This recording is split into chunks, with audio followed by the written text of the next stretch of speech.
ናሁ ቲቪ በዩቲዩብ ቻናል ፕሮግራማችንን ይወዷቸዋልና ላይክ ለማድረግ ጥብቅ ቤተሰባችን ለመሆን ሰብስክራይብ የምትለዋን በተን ለመጫን ጊዜው አሁን ነው። ጤናስጥልን የተከበራችሁ ተመልካቾቻችን ሳምንታዊው ናሁ ፕሬስ ፕሮግራማችን ተጀምሯል። የተለያዩ ህትመት ውጤቶችን በየሳምንቱ እየመረጥን ለትንታኔ የምናቀርብበት ይህ ፕሮግራም ዛሬም ቀጥሏል።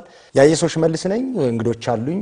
ሳምሶን ብርሃኔ ከአዲስ ማለዳ ጋዜጣ እንዲሁም ስለሺ ደምሶም ጋዜጠኛ ናቸው። ሁለቱም ለሚቀጥሉት ደቂቃዎች የተለያዩ ጉዳዮችን እያነሳን ትንታኔ እንድናደርግ እዚህ ስቱዲዮ መጥተዋል። ስለመጣችሁ በጣም አመሰግናለሁ በተመልካቾች ስም። መጀመሪያ ጉዳያችንን ከመጀመራችን በፊት ዜናዎችን ጣልጣል እናርግ። ስለሺ ካንተን ጀምር። መልካም ሪፖርተር ገልበጥ ስናደርግ ሰሞኑን የህዋት ስራ አስፈጻሚ ኮሚቴ ተሰብስቦ ነበር። በዋናነት የፓርቲና የመንግስት አፈጻጸም ምን ደረጃ ላይ እንዳለ እንደገመገመ ነው።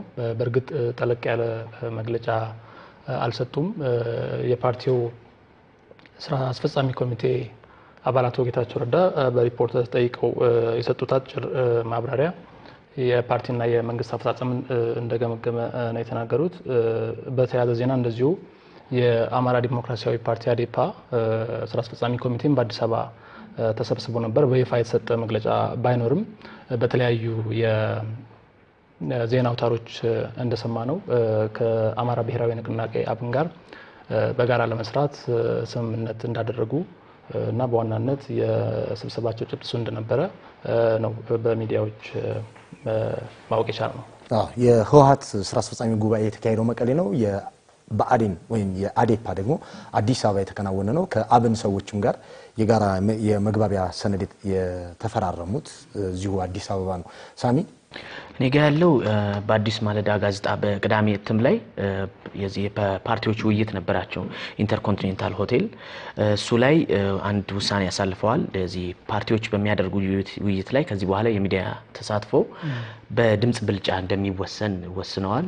የቀረበው ሐሳብ የነበረው ሚዲያን እንዳይሳተፍ ወይም ይሄ አጠቃላይ ለመገናኛ ብዙሃን ዝግ እንዲሆን ነበር መጀመሪያ ሐሳብ የቀረበው።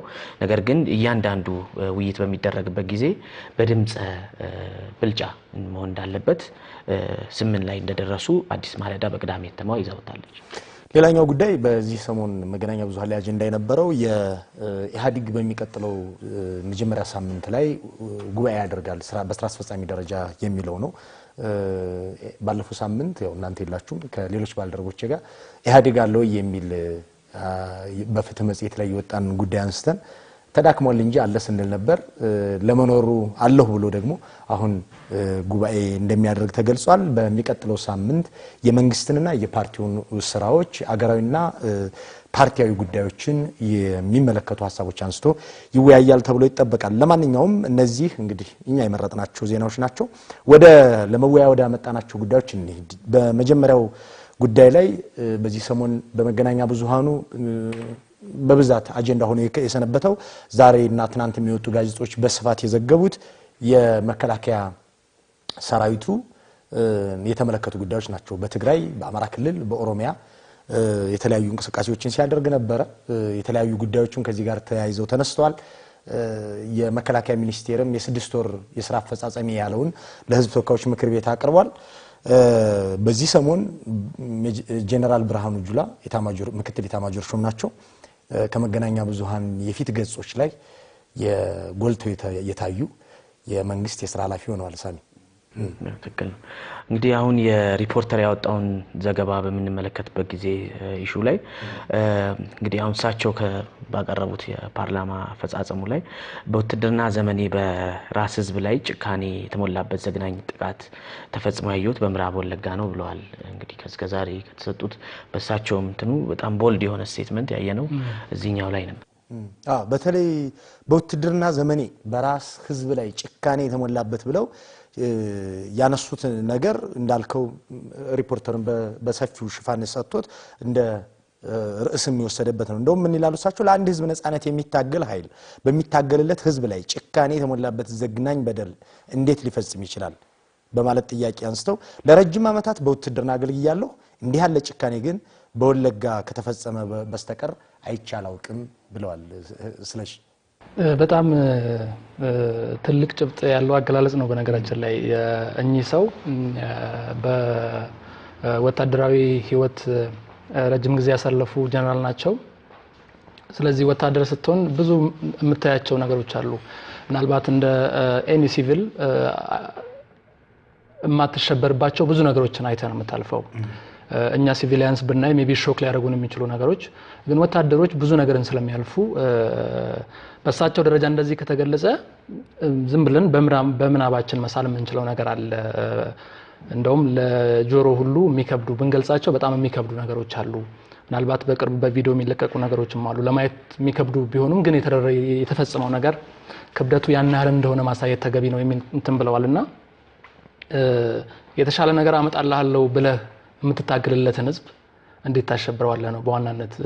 ጦር አንግተህ እየገደልክ እየዘረፍክ እያገትክ የተሻለ ነፃነት የተሻለ የኢኮኖሚ እና የማህበራዊ ፍትህን አመጣልሃለሁ እንዴት ልትል ትችላለህ? ይህ ሊሆን የማይችል ነው። የሐሳብ ትግል ማድረግ እንዲቻል ሜዳው ክፍት ሆኖ ሳለ ሸምቆ ጦርነት በህዝብ ላይ በራስ ህዝብ ታግዬ የተሻለ ነገር ደረጃ ላይ ላደርስ ነው የሚባልን ህዝብ ማሸበር በጣም የሚከብድ ነውና በራስ ህዝብ ላይ የሚደረግ ጭካኔ የተሞላበት በወታደራዊ ሳይንስ ራሱ ለመግለጽ ከባድ የሆነ ነገር ነው የተስተዋለው የሚል ነው። እንግዲህ በዚህ ደረጃ ተገለጸ ማለት ምን ያህል አስቸጋሪ ነገር እዛ ወለጋ አካባቢ እየተፈጸመ እንደነበረ ለመገመት ብዙ የሚከብድ አይሆንም። ኤርትራ የነበረው አሁን እንግዲህ እሳቸው በመገናኛ ብዙሃን ላይ መግለጫ ሲሰጡ ነው ኦነግን የሚል ቃል ወይም ስም በቀጥታ የተጠቀሙት። ፓርላማ ላይ በነበራቸው የ6 ወር አፈጻጸም ሪፖርት ላይ ግን ስሙን አልጠቀሱም። እንደዚህ አሁን ልክኛ በመናወራው በደምሳሳው ነበር ሲገልጹ የነበሩት። ያው ኦነግ እንደሆነ ግን ይገባሃል። በሳምንቱ መጨረሻ ላይ ለመገናኛ ብዙሃን በሰጡት መግለጫ ግን ኤርትራ የነበረው በዳውድ ኢብሳ የሚመራው ኦነግ ኢትዮጵያ ሲገባ 1200 ወታደሮችን ለመንግስት ቢያስረክብም ሀገር ውስጥ ያለውን ታጣቂ ትጥቅ ያስፈታል ተብሎም ሲጠበቅ አዲስ የማሰልጠን ሂደት ውስጥ ጀምሯል ብለዋል። እናም ጸረ ህዝብ እንቅስቃሴዎቹን ቀጥሏል። ሸኔ የተባለውን የሰራዊቱን የግንባሩን የሰራዊት ክንፍ እንደዚሁ እያሳደድን እየመታ ነው ብለዋል። አባት ወርቤ እየተባለ ይጠራ የነበረውን ኃይል ደግሞ እሱን እንደውም መተነዋል ነው ያሉት። እንዳያገግም አድርገን የሚያዳግም እርምጃ ወስደንበታል ብለዋል። የቀረው ወደ ጫካ ያፈገፈገ የሸኔ ኃይል አለ ነው። እንግዲህ ይሄ ሁላ የሚሆነው አመራሮቹ አሁንም ስልጣን ላይ ማለት የፓርቲውን እየመሩ አዲስ አበባ ላይ ተቀምጠው ነው። አቶ ዳውድ ኢብሳ በፓርቲዎች የፖለቲካ ክርክርም ላይ በተደጋጋሚ እየታዩ ነው። አዲስ አበባ ላይ አሉ። በአንጻሩ እሳቸው የሚመሩት ሰራዊት በኦሮሚያ እንደዚህ አይነት ግብግብ ውስጥ ነው ከመንግስት ጋር። መግለጫ ግን አውጥተዋል። ኦነግ መንግስት የጦርነት አዋጅ አውጆብኛል፣ የኦሮሞ ህዝብ ከጎኔ ይቁምና ይከላከለው ነው ያለው።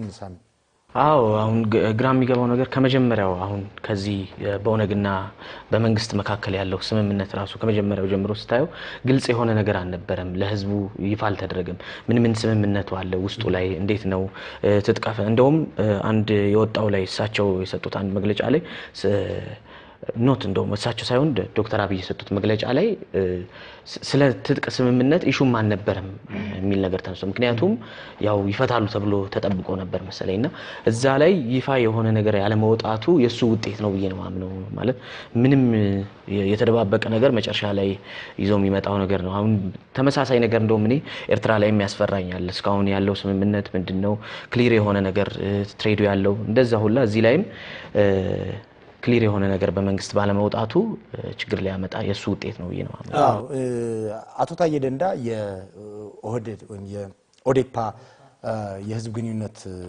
ባለሙያ ናቸው። እሳቸው 16 ጊዜ ሽማግሌ ልከናል አሉ ወደ ኦነግ እንታረቅ ብለን። እንግዲህ 16ቱም አልተሳካም ብለዋል። ኦነግ ደግሞ ባለፈው ሰኞ ታህሳስ 29 ባወጣው መግለጫ የኦሮሚያ ክልላዊ መንግስትም ሆነ የፌደራል መንግስት ከፍተኛ ባለስልጣናት የግንባሩን ስም ለማጠልሸት እየሰሩ ነው። እውነተኛ መስዋዕትን የከፈሉ ወገኖች ለውጡን ለማሳካትና ስርዓቱን ለማሻሻል ተሳታፊ አልተደረጉም። እናም ይሄም ትኩረት የሚሻ ጉዳይ እና ከፍተኛ የመንግስት ባለስልጣናትም ሆኑ ሌላው ሰው በስም ያልተጠቀሳቸው የተለያዩ ብሎ የተጠቀሳቸው ሰዎች ገና ከመግባታችን ጀምሮ እንቅፋት እየሆኑብን ነው። ጦርነትም ታውጆብናል የሚል መግለጫ አውጥቷል። ይሄ እንግዲህ ኦሮሚያ ላይ ያለው የመከላከያና ከዚህ ጋር የተያያዘው ጉዳይ ነው። የኦሮሚያ ክልላዊ መንግስት ኦነግን የሚያስጠነቅቅ መግለጫ አውጥቶ ነበር። እንደዚሁ ማስጠንቀቂያ ነው ከእንደዚህ አይነት አሸባሪ ድርጊቱ እንዲታቀብ የሚል ክልሉን ከማመስ ድርጊት ተቆጠብ የሚል መግለጫ ነበር ያወጣው። አቶ ለማ መገርሳ እስካሁን ድረስ ምንም ሲናገሩ ታይቶ አይታወቁም ነበር። በዚህ ብጥብጥ ወቅት አቶ ለማ የጠፉ ሲባል ነበር። የሆነ ሆኖ መጨረሻ ላይ መታየታቸው አልቀረም። ስለሽ እውነት ነው። ኦነግና ኦዴፓ ኤርትራ ላይ ምን እንዳወሩ እስካሁን በይፋ አልተገለጸም። ምናልባት ልንገምት የምንችለው ወደ ሀገር ቤት ተመልሳችሁ የምንታገለው ለአንድ ህዝብ እስከሆነ ድረስ በጦርነት ከመፈራረጅ ከመፈላለግ ይልቅ አንድ መስመር ላይ ተሰልፈን ለቆምንለት ህዝብ የተሻለ ነገር እናምጣ የሚል ሊሆን እንደሚችል እንገምታለን። ከዚህ ውጪ ግን ኤግዛክትሊ ምን አወሩ በምን አግባብ ኦነግ ወደ ሀገር ገባ የሚለው ዲቴሎች አልወጡም። ያ እንደተጠበቀ ሆኖ አንዱ ሌላውን ነው የሚከሰውና ለመፍረድ ሁሉ የሚያሰግን ነገር ነው የሚሆነው። ኦነግ የትግል ሜዳው ጥሩ ነው ግባ ተብሎ ገብቶ ጦር ማንሳቱ በአንድ ወገን አከራካሪ ነው። ይህ ሆኖ እንዳለም ጦርነት ታውጆብኛል የሚል ክስም ያቀርባል። በዋናነት የኦሮሚያ ክልል መንግስት ላይ የኦሮሚያ ክልል ደግሞ ኦነግ በሰላም ገብተህ ታገል ተብሎ ወደ ሀገር ተመልሶ ሳለ ለመግባቱም ብዙ መስዋዕትነት ከፍለን ሳለ በህዝባችንና በመንግስታችን ላይ አላስፈላጊ ነገር እያመጣ ነው የሚል ክስ ደግሞ ያ መንግስት ይከስታልና ሁለቱም እየተካሰሱ ነው ያሉት። የኦሮሞ ህዝብና ሰላም ወዳድ ኃይሎች የኦሮሚያን መንግስት ሀይ ይበልልን የሚል ክስ ነው ያቀረበው ኦነግ። ይሄው ክስ በኦሮሚያ መንግስት በኩልም ይቀርባልና አቶ ለማን በቅርቡ ብቅ ብለዋል። በአቶ ደላሳ ዲልቦ የሚመራውን የኦነግ ክንፍ ሲያነጋግሩ ነበር። ሌላው የኦነግ ክንፍ ሲያነጋግሩ ነበርና በጋራ እንስራ ነው አሁን የመጣው ለውጥ ብዙም የምንቃወመው አይደለም የሚል ነው። ከነ አቶ ደላሳ ዲልቦ አካባቢ ያለው ስንታገል የነበረው እንደዚህ አይነት ለውጥ ለማየት ነው። የኦሮሞ ህዝብ አሁን ከፍተኛ ኃላፊነት የወደቀበት ዘመን ላይ ነው ያለነው። እርስ በርስ ተባልተን የተጣለብንን ትልቅ ኃላፊነት ወደ ኋላ ካልን በጣም አስቸጋሪ የታሪክ ተወቃሽም ጭምር ነው የምንሆነው። ስለዚህ ስንታገል የነበረው የተሻለ ነገር ለማየት ነው። ያ ነገር እየመጣ ነው። ለዛ ግብአትና የራሳችንን ኮንትሪቢዩሽን ነው ማድረግ ያለብን እንጂ ወደ ተለያየ አቅጣጫ እየሳብን የመጣውን ጥሩ ነገር ማበላሸት የለብንም የሚል ነገር ነው በመግለጫቸው ላይ የነበረው አንኳር ነገር። ለህዝቡ የቆመን የጸጥታ ኃይል መግደል፣ የጦር መሳሪያን በመዝረፍ ሁከት መፍጠር እንዲሁም ጉዳቱን እያወቁ እያዩና እየሰሙ ኦሮሚያን የጦርነት አውድማ ለማድረግ አቅደው እንደሚሰሩ ኃይሎች ኦሮሞ አገር መምራት አይችልም የሽግግር መንግስትን የሚያስፈልገው በማለት ጭምር እየተንቀሳቀሰ ይገኛል ይላል የኦሮሚያ ክልላዊ መንግስት መግለጫ። እንግዲህ ኦሮሞ አገር መምራት አይችልም እኔ በርግጥ እንደተባለ አላቅም። ካሁን በፊት በተደጋጋሚ ከፍተኛ መንግስት የሥራ ኃላፊዎችም ሲሉት እንሰማለን። በተለይ ጠቅላይ ሚኒስትር አብይም አቶ ለማም ሲሉት እንሰማለን። የት እንደተባለ አናቅም። የኦሮሞ አገር መምራት አይችልም የሚለውን ከየት እንደመጣ ማለት ነው። አገር ሲመራ ነበረ ኦሮሞ እንደማንኛውም ኢትዮጵያዊ ሲመራ እንደነበረ ብዙ ነገሮችን አጣቅሰው የሚከራከሩ ሰዎች ይሄንን አባባላቸውን አቶ ለማና ጠቅላይ ሚኒስትር አብይ ከየት አመጡት ብለው የሚጠይቁ አሉ። ለሁሉም የሽግግር መንግስት ያስፈልጋል ከሚሉ ኃይሎች ጋር ሁላ ኦነግ ተባብሮ እየሰራ ነው የሚል ይዘት ያለው መግለጫ ነው የወጣው። ሌላኛው የመከላከያ ሰራዊቱ አጀንዳ ሆኖ የቆየበት ክልል በአማራ ክልል ነው። አማራ ክልል በተለይ ጎንደር አካባቢ ሰዎች ሞተዋል። የክልሉ መንግስት በዚህ ጉዳይ ላይ መግለጫ ሰጥቶ ነበር። መከላከያም እንደዚሁ ቀደም ሲል ባነሳናቸው በምክትል ኤታማዦር ሹም ጄኔራል ብርሃኑ ጁላ በኩል መግለጫ አውጥቷል። እነሱ እናንሳቸው ሳኒ አሁን እሱ አካባቢ ላይ እኔ የግልጽ የሆነ ነገርም የለም። ለምሳሌ የመከላከያ ነው ጥፋቱ ወይስ ክልሉ ላይ የነበሩ ታጣቂ ኃይሎች ነው ጥፋቱ የሚለው ነገር የለም። ምክንያቱም አሁን የእሳቸውን መግለጫ የኢታማጆር ሹሙን መግለጫ በመታይበት ጊዜ እሳቸው የሚሉት ያው ጥናት ተደርጎ ተብሎ በመጨረሻ ላይ ኮንክሉዥን ላይ ከተደረሰ በኋላ ጥፋታችን ከሆነ በእርግጥ ይቅርታ እንጠይቃለን እንክሳለን ብለዋል። ግን ሪሊ የማን ጥፋት ነበረ የሚለው ነገር አለ። ግን አንድ ነገር በአጠቃላይ አማራ ክልል ላይ የሚያሳስበኝ ነገር ምንድነው?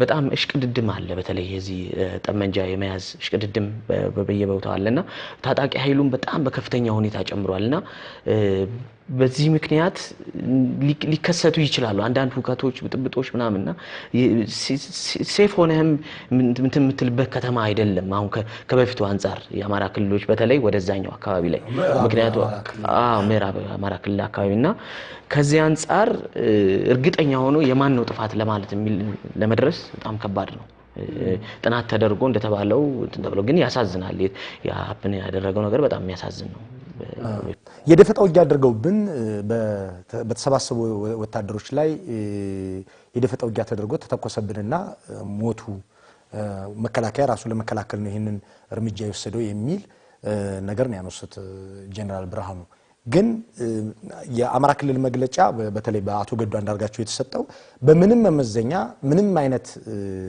ነገር ቢፈጠር ትግስት ሊደረግ ይገባ ነበር 5 እና 10 ደቂቃ መታገስ ቢቻል ያን ያክል ሰው ከመሞት እናድን ነበር ብለዋል አቶ ገዱ በመግለጫቸው የተደረገው ነገር አግባብ አይደለም መከላከያ ሀገርና ህዝብን ለመጠበቅ ትልቅ ኃላፊነት የተሸከመ አካል እንደመሆኑ እንደዚህ አይነት ነገር መፈጠር አልነበረበትም ነው ስለዚህ ጉዳዩ በጣም አሰጋሪ ነው ማን ነው መነሻውን የፈጠረው የሚለው ነገር ኤግዛክትሊ መናገር ያስቸግራል ግን አቶ ገዱ ሲናገሩ ይሄን የሚያጣራ አጣሪ ኮሚቴ በአስቸኳይ ወደዛ ዲፕሎይ አድርጓል ስለዚህ ተጠያቂ የሚሆነው አካል ተጣርቶ ተጠያቂ መሆን አለበት የሚል ነገር ነው የክልሉ ጸጥታ ሰላምና ደህንነት ቢሮ ኃላፊ ጀነራል አሳምነው ጽጌም እንደዚሁ መግለጫ ነበራቸው ይሄን ጉዳይ በተመለከተና አገርና ህዝብን እንዲጠብቅ ኃላፊነት የተሰጠው መከላከያ በንጹሃን ዜጎች ላይ እንደዚህ አይነት ነገር መደረጉ በጣም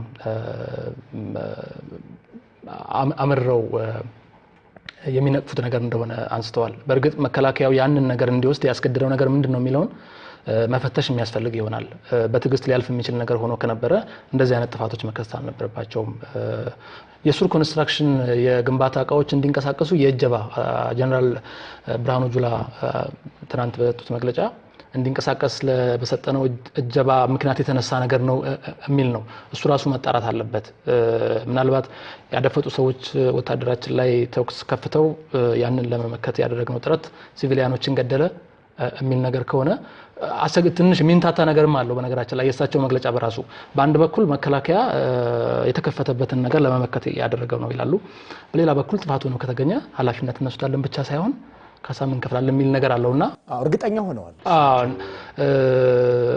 ግን በደንብ ይጣራ የሚል ነገርም አላቸው በእርግጠኝነት የተፈጥሯል በሱ በኩል በመከላከያ ሚኒስቴር በኩል ፈቃደኝነቱ እንዳለ ተናግረዋል በአማራ ክልል በኩል በተለይ ቀደም ሲል ባነሳቸው የሥራ ኃላፊ ወንጀላው አለ የመከላከያ ሰራዊቱን ነው ይሄን ጥፋት ያጠፋው የሚል አቶ ገዱ አንዳርጋቸው ደግሞ ማህበረሰቡ መተባበር አለበት የሚል ይዘት ያለው ብቻ ወጥነት የሌለው ከክልሉም ቢሆን ነው ማለት ወጥነት የሌለው ነገር ተሰማለ ለማንኛውም ይሄኛው አማራ ክልል የተከሰተ ጉዳይ ነው ሌላው በትግራይ ክልል የነበረው ከዚሁ ከመከላከያ ሰራዊት ጋር የተገናኘው ጉዳይ ከዛላምበሳና ከሽረ ወደ ተለያዩ አካባቢዎች ሲንቀሳቀስ የነበረ ሰራዊት በማህበረሰቡ ጥያቄ ቀርቦበት እዛው እንዲቆይ ተደርጓል ብርሃኑ ጁላ ታግቷል ተብሎ ሲጠየቁ መከላከያን ማንንም ሊያግት አይችልም ታግቷል የሚለውን ቃል ማረም ያስፈልጋል በሰዓት ሊተፋ የሚችል ኃይልን ማን ሊያግት ይችላል የሚል ነው ዞሮ ዞሮ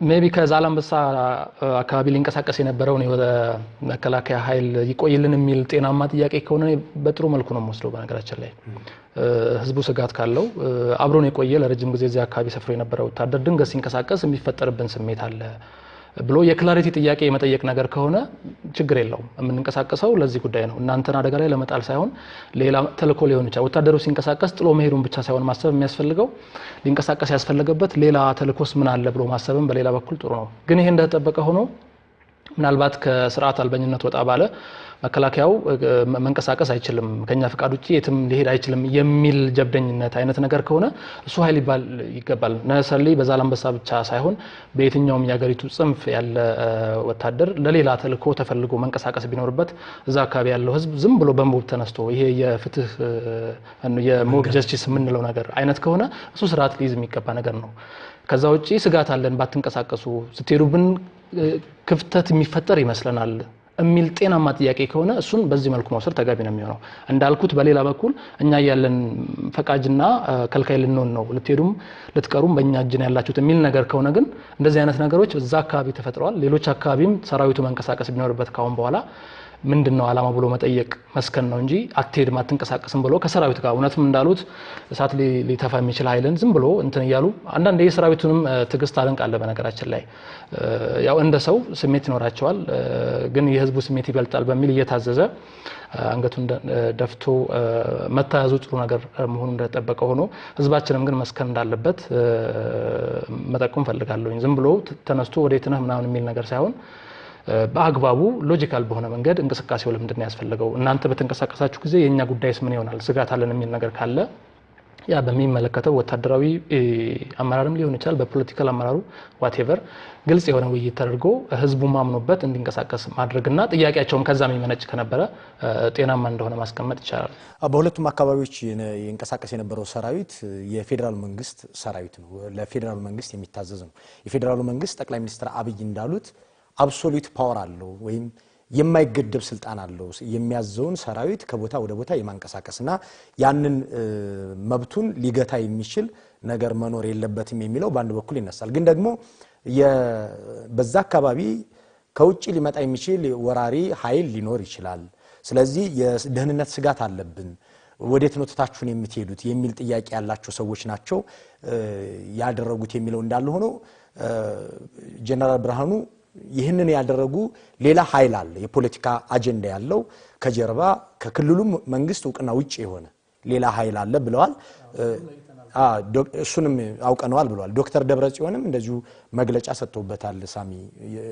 ይሄን ነገር ሲያወግዙ ነበር አሁን እዚህኛው ትግራይ ላይ ያለው ነገር አሁን ከቅድም ካልከው ነገር ጋር በተለይ ካንሰርቴኒቲ ጋር በተያያዘ የዚሁ ያው ኢትዮጵያና ኤርትራ ቦርደር ላይ አካባቢ ላይ በተለይ አሁን የዛላምበሳ ቦርደር ባለፈው ከተከፈተ ጊዜ አንስቶ ብዙ ነገር ሲካሄድ ነበር እንቅስቃሴዎች ነበሩ ምን ነው ከየት መጣ የሚለውን ስናይ ማለት ነው አንሰርቴኒቲውና ግን ግልጽ የሆነ ነገር አልነበረም በግልጽ ናቅፋና ብር መለዋወጥ ነበር ማይግራንቶች በየቀኑ ወደ 390 የሚሆኑ ኤርትራውያን ይገቡ ነበር ወደ ኢትዮጵያ ማለት ነውና ከዚህ ጋር በተያያዘ ሌላ ደግሞ በኢትዮጵያና በኤርትራ መንግስት ላይክ በ1991 እንደነበረው አሚን ከ90 በፊት እንደነበረው ግልጽ የሆነ ማለት በመሪዎች መካከል ያለ ግንኙነት ነው የሚመስለው እንጂ በሁለት ሀገሮች መካከል ያለ ግንኙነት አይመስል ግልጽ የሆነ ነገር አልወጣም ማለት ምንድነው ስምምነቱ ምን አድርገዋል ምናምንና ከዛ የተነሳ ይመስለኛል አንሰርቴኒቲውም እርግጠኛ ያለመሆን ስሜት አለና የዛ ነገር ይመስለኛል ግን አሁን ላይ